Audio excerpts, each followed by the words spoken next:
आज national convention यहाँ पर हुआ है, जिसमें राजनीति में कैसे आगाया जाए, शिक्षा में कैसे शैक्षिक, सामाजिक, आर्थिक और राजनीतिक स्तर कैसे बढ़ाया जाए।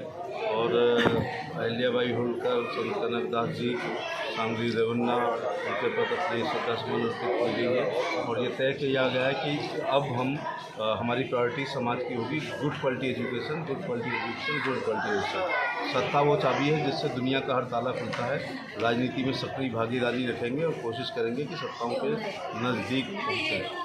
और अपने पुरखों को हम लोगों ने याद किया और आज के इस सम्मेलन के बाद शैक्षिक, सामाजिक, राजनीतिक और आर्थिक जागरूकता निश्चित तौर से सॅपर्ड इंटरनॅशनल सगळे अख्ख्या इंडियेचे धनगर असतात त्यांचे एकत्र जाऊन ही मिटींग असते आणि सगळे आमचे जे विषय असतात ते गोंयचे विषय असतात प्रत्येक आपल्या राज्यांनी सगळे विषय असतात एस टी विषयी, इन्क्लुजन विषयी सगळे आमच्या हांगा चर्चा जाल्ली आसा आणि तेजेर म्हळ्यार ही आतां आख्खी इंडियेची जेन्ना सॅपर्ड इंटरनॅशनल म्हणून तेजे अंडर आयची सभा जाली आणि ताका लागून ते मार्गदर्शन करपाक हांगा येयल्ले आमच्या राज्याची समस्या आमच्या फुडें दवरल्ली आसात। त्याच प्रमाणे हांगा आमच्या राज्या भितर एस टी इन्क्लुजना खातीर आमचे भाजपा सरकाराचे प्रयत्न जे सगळे केल्ले आसात ते सगळे आमी तांकां सविस्तर सांगले आसात आणि बाकीच्या आपल्या राज्यांनी सगळे सांगले आसात म्हणजे सगळी चर्चा हाजेर जाल्ली आसा।